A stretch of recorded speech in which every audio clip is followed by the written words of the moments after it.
안녕하세요. 서울대병원 가정의학과 박민선입니다. 추석 명절이 한 열흘 앞으로 다가왔습니다. 아무래도 요번에 의료 사태 등으로 추석 명절이 조금 부담스러우신 경우가 많으실 거예요. 몸이 아플 때 어떻게 해야 되나 고민이 되실 것 같고, 이 경우에는 병원을 가야 되나, 응급 상황인가, 이런 것들이 조금 걱정이 되시는 할 텐데, 사실 완벽하게 저희가 그냥 환자를 보지 않고 얘기를 할 수는 없어서 저도 말씀드리기가 굉장히 조심스럽기는 합니다.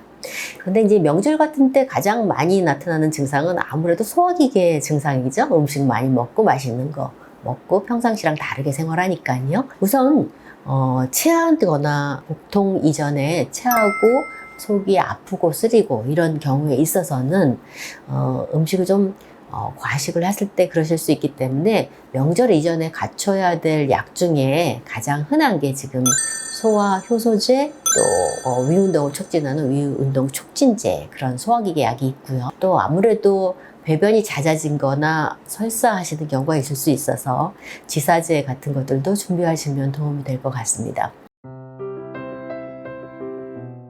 체한 것 같은 증상인데 약을 먹고 호전이 되거나 그러지 않고 점점 더 악화되는 경우에는 누워서 다리를 조금 당기고 있으시면서 다리를 뻗으시면 아무래도 배 부분에 긴장감이 증가하기 때문에 통증은 좀 더 악화될 수 있어요. 배나 이런 가슴 부위를 따뜻하게 해주시고, 이제 소화기계 약물을 우선 먼저 드셔보고, 음식은 한 끼니나 소화가 좀 편안해지실 때까지 참아보시고, 이제 괜찮아지시는 게 느껴지시면 조금 지켜보셔도 될 것 같고요. 미국 같은 경우는 명절 이후에 기름진 음식 많이 먹고 심근경색이 굉장히 많아지기 때문에 심근경색 경보라는 거를 내린다고 해요. 우리나라는 어르신들이 이렇게 기름진 걸 많이 안 드시는 그런 경우가 많아서 그 정도는 아니지만, 아무래도 상대적으로 보통 때와 다르게 생활하시게 되고 평상시보다 과식하시는 경우가 있어서 협심증이나 심근경색 위험이 증가하는 시기이긴 합니다. 증상으로 이 경중을 따져가지고 이제 응급실로 온다는 게 사실은 상당히 어렵습니다.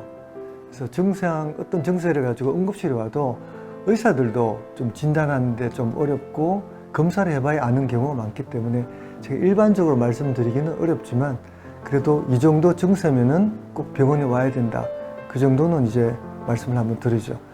이 심장 증세 중에 가장 중요한 게 이제 심근경색, 심장이 멈출 수 있는 심근경색의 증세가 가장 중요한데, 그 증세의 특징은 뭐냐면은 주로 가운데나 왼쪽에 있어요. 가운데나 왼쪽이고, 여기 중요한 포인트가 뭐냐면은 넓어요. 굉장히 적어도 손바닥 크기 이상의 통증이 가운데나 왼쪽에 오고, 표현은 뭐 누르는 듯한 둔한 통증이라 그러는데 사람마다 표현이 상당히 달라요. 타는 듯 하기도 하고, 뭐 어떨 때는 할머니들은 다 좀 따갑다 그러시더라고요. 하여튼 어떤 식으로 아프다는 중요하지 않고, 가운데 또는 왼쪽에 손바닥 크기 이상 통증. 그 반대의 특징이 뭐냐면은 전형적으로 이제 가슴 약간 왼쪽이나 오른쪽이나 또 이런 바깥쪽, 이쪽에 있는 국소적 통증이고, 손가락으로 가리킬 수 있는 통증. 이거는 중요하지 않아요. 통증이 협심증 경우에는 사실은 뭐 한 3, 4분, 길면 5분 이내로 지나가는데, 심근경색이 되면은 우리가 한 적어도 10분, 30분 이상이 되면은 굉장히 중요한 증세를 보거든요. 그래서 기준을 한 5분, 10분 이상 지속되는 심한 가슴 가운데에 넓은 통증이 있으면은 응급실에 오셔야 돼요. 그게 뭐 한 1분 있다가 없어졌다, 그러면은 뭐 사실은 응급실까지는 안 오시고 휴일 끝나고 그냥 병원에 오셔도 되고요. 이게 뭐 한 5초 정도 있었다, 이건 아니죠, 그죠? 원래 심장병이 있었던 분들은 좀 쉬운 게 뭐냐면, 이전에 있었던 통증을 기억하셔가지고 그 통증과 같은 통증이 있으면은 여러분 오시면 됩니다. 그리고 심장 통증을 구별하는 하나 팁을 더 알려드리면은, 심장 통증은 운동할 때 심해집니다. 그래서 내가 통증이 좀 애매하다, 그러면 한 50m를 빨리 걸어보거나 계단을 한 3, 4층 올라가보면 훨씬 심해져요. 심해지면은 심장이라고 생각하고 오시고, 심해지지 않는다 또는 좋아진다 이러면은 이제 걱정 안 하셔도 됩니다. 증세가 일어나면은 사실은 집에서 하실 일이 별로 없어요.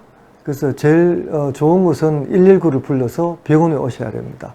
그리고 저희가 추천하는 게 자가 운전을 해서 응급실 오지 않기를 권합니다. 그 운전을 하면은 운전하다가 사고가 많이 나요.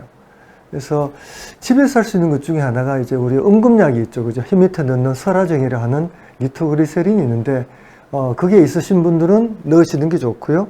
이게 주의해야 될 게, 니트로글리세린 혀 밑에 넣으면은 혈압이 많이 떨어져요. 그래서 약을 넣고 좀 앉아 있다가 특히 탈수된 상태에서 넣으면은 혈압이 떨어져서 실신하는 경우가 있습니다. 그래서 넣으시면은 누워 계시고, 그래도 통증이 지속되면은 119를 부르셔서 응급실 오는 게 좋겠습니다.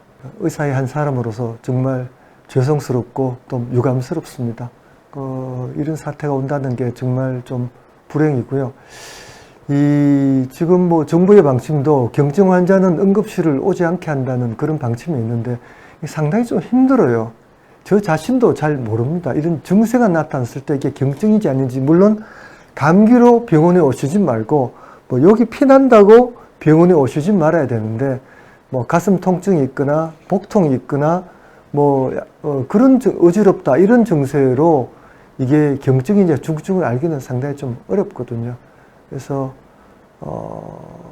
참 어려운 시기입니다. 부디 무사히 건강히 명절을 지내시기 바랍니다. 응급실 같은 경우는 이 추석 명절 때는 아무래도 다양한 증상으로 응급실을 방문하시는 경우가 많게 되겠지만, 응급실의 입장에서는 심정지라든가 심근경색같이 지금 급성으로 20-30분 안에 해결해내지 못하면 생명이 위급한 것들을 우선적으로 처리할 수밖에 없을 것 같고요.